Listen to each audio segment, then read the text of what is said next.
अस्सलाम वालेकुम। आज मैं बॉयज़ की कमीज़ की नाप और कटिंग आपको दिखाऊंगी कि किस तरह से नाप लेते हैं और किस तरह कटिंग करते हैं। सबसे पहले नाप लूँगी। ये नाप होता है तकरीबन 3 साल से लेकर 7 साल तक के बच्चे का। यहाँ से जो यहाँ से और यहाँ से ये एक जैसा यही नाप होता है। सिर्फ लेंथ का जो होता है कि लेंथ किसी जिस तरह बच्चे बड़े होते हैं लेंथ थोड़ी ज़्यादा हो जाती है, बाजों की लेंथ ज़्यादा हो जाती है वैसे। और जितना भी ये वाला शोल्डर का जो नाप होता है, कंधे का जो नाप होता है, चेस्ट का जो नाप होता है, ये सेम यही होते हैं। तकरीबन 6 साल 7 साल तक यही नाप होते हैं। अगर बच्चा हेल्दी हो तो 6-7 साल के बच्चे के 1 इंच यहाँ से बढ़ जाते हैं, वरना और यही होते हैं। अभी मैं आपको बताती हूँ किस तरह से हम नाप करेंगे। सबसे पहले हम करेंगे लेंथ हमारी कितनी है। लेंथ है हमारी 21। अब ये हमारे पास 21 है, हम लोगों ने लिखनी है 22। ये कमीज़ लंबाई 22, इसमें हमने प्लस करने 2 और ये हो जाएगा 24। लंबाई कितनी होगी 24 हमने काटनी है, तैयार हमारी 22 होगी। लंबाई हमारी होगी, सबसे पहले लंबाई लेते हैं, उसके बाद जो नाप हमें लेना होता है वो होता है ये शोल्डर का। अब इन्हीं की देखें 11 हमने 12 रखना है, क्योंकि आधा इंच इस तरफ से सिलाई में आएगा, आधा इस तरफ से सिलाई में आएगा। ये हमारे पास 12 होगा। 12 का हाफ करेंगे कितना होगा 6 हो जाएगा। अब यहाँ पे हम लोगों ने लिखने हैं शोल्डर 6। कटिंग में हम 6 करेंगे, मेरे 12 ये 12 है, लेकिन हम लोगों ने 6 लिखने इधर। और ये हो गया शोल्डर हमारा हो गया। अब उसके बाद बारी आती है कंधे की।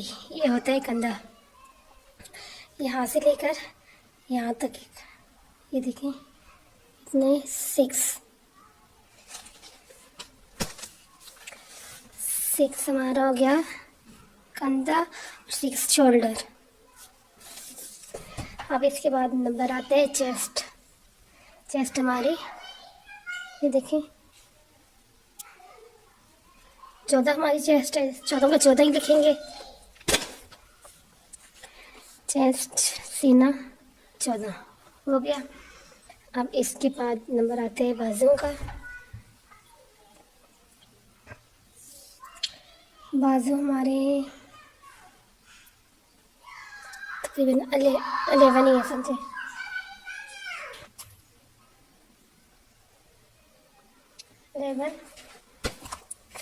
11 हमारी आ गई बाजुओं की लंबाई।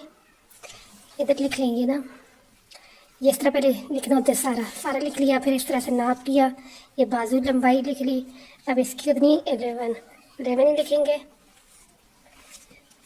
और 11 में हम 2 और ऐड करेंगे, ये हमारा हो जाएगा ये 11 हमारी तैयार है।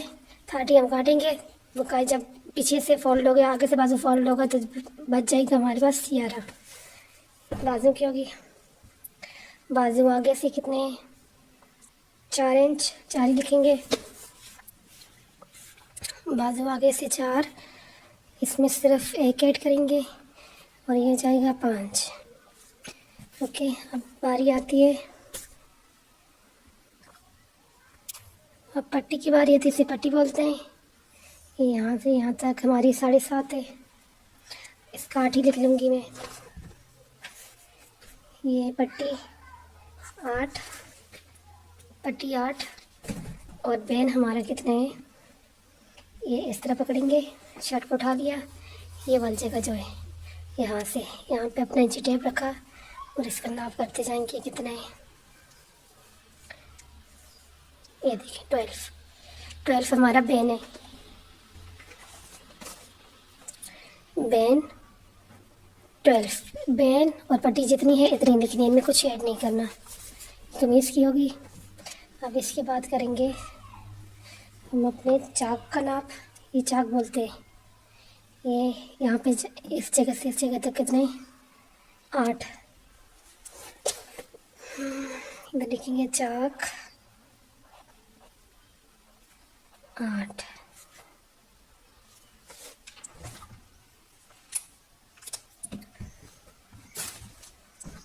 अब इसके बाद सलवार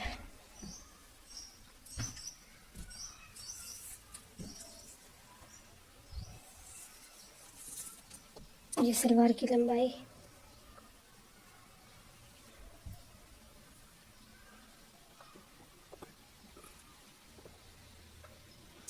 20 अमूमन ऐसे होते कि सलवार जो होती है कमीज से 1 इंच 2 इंच होती है बड़ी। अब ये सलवार हमारी 20 है, सलवार लंबाई होगी 20। यहाँ से रखेंगे और फिर इसके नीचे यहाँ तक ये 20 होगी। ये सलवार लंबाई 20, इसमें हमने प्लस करने 3 इक्वल हो गया 23। ये टोटल तैयार हमारे पास 20 आएगी, लेकिन हमने जब कटिंग करनी है 23 पे करनी है, लेंथ 23 रखनी है सलवार की। उसके बाद नंबर आते हैं आसन। ये हमारा आसन होता है, आसन हमारा 9, ये देखिए 9 हमारा तैयार आसन है। तो हम कितना लिखेंगे इसमें 10 11 9 तैयार, इसमें +2 11। ये जो दो एक्स्ट्रा लिखे है ये वाला लिखे है, ये जो कपड़ा ऊपर से फोल्ड करते हैं ना ये वाला, ये आसन में ये 2 इसके लिए लिखा है मैंने। अब इसके बाद आगे पांचों की बारी। पांचे हमारे 5, ये देखिए 5।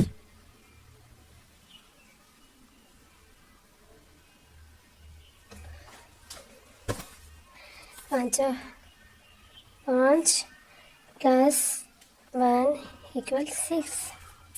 ये हो गया टोटल हमारा। नाप किस तरह करते हैं बिल्कुल अच्छी तरह से यकीनन आप लोगों को समझ आ गया होगा कि किस तरह करते हैं।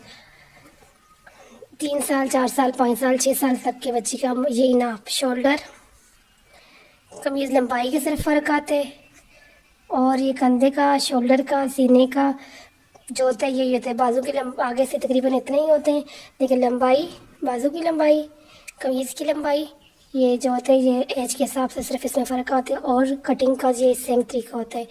बाजू सलवार की लंबाई में फ़र्क आएगा यकीनन। आसन और पांचा जो है तकरीबन इतने ही होते हैं। फैमिली बच्चा हो तो थोड़ा ज़्यादा हो सकता है, अमूमन वैसे ही इतने ही होते हैं। अब इसके बाद करेंगे कटिंग।